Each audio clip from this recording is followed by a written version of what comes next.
Hello. Today I'm going to talk about, well, giving speeches. And it's entered my mind because last week I went to my daughter's high school graduation. And my goodness me, the speeches they gave were so boring. And I thought, why are they so boring? Well, partly it's all in Japanese. My Japanese isn't so great.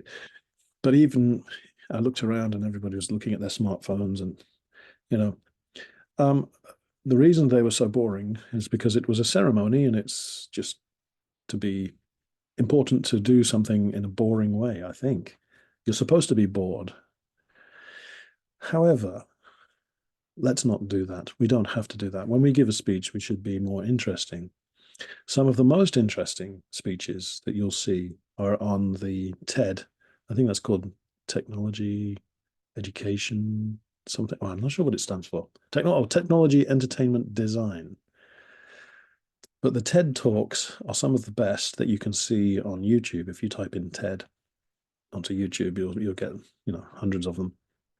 They may be slightly out of fashion now, but for about 10 years they were the the top way of speaking. And I read an interesting book called Talk Like TED that gives 9 tips on how to give an engaging and interesting speech.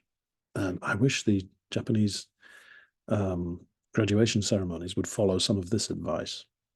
See what you think. Okay, so they've got 9 points. Number one, unleash the master within. What? Find a topic that you have a passion for. So talk about something that you really care about. You wouldn't know that in the graduation ceremonies. But yeah, passion is important. Number two, focus on identifiable characters. So if you're giving a talk about something, involve people, starring people. Just like you're telling a story, you want to know who's the main character. Number three, have a conversation. When you're speaking, talk as if you're just, talking to one person. Even if there's 1,000 people in the room, each person is individual. So just address as if you're talking to one person. Number four is teach something new. We want something new. We don't want to hear the same old thing.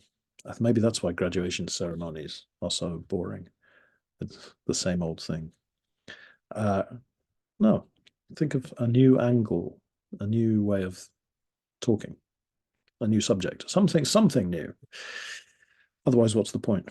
And related to that, number five, deliver a jaw-dropping moment. This is your jaw. Jaw-dropping is, so in other words, do something very surprising, or talk about something very surprising, or stop everything in the middle and tell a little joke, or you do something that's memorable. People go, "Oh wow, that was interesting." Number six, lighten up. Try and use humor. If you're a naturally funny person, use a bit of humor. Even if you're not, you can often start with a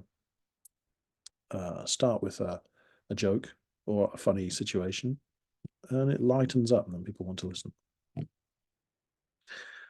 What else? Let's see, what else have we got? Number seven, stick to the 18-minute rule. Don't talk for more than 18 minutes. In fact, I think 18 minutes is a bit long.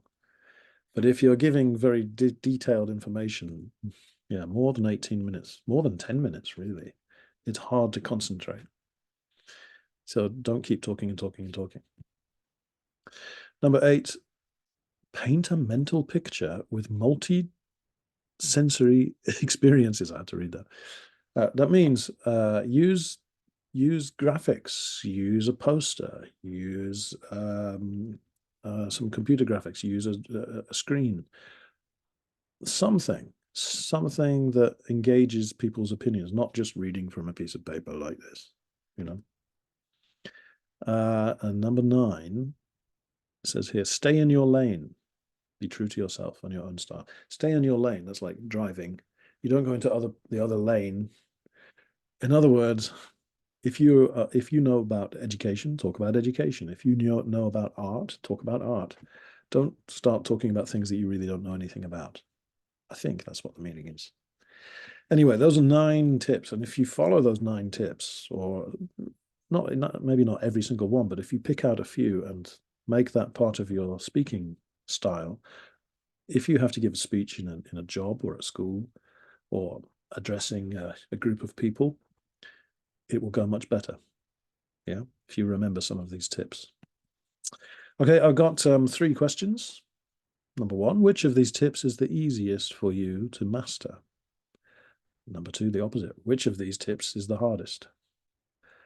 And number 3, what topic would you be comfortable talking about? I don't know. Okay, have a think, and I'll see you next time. Thank you very much.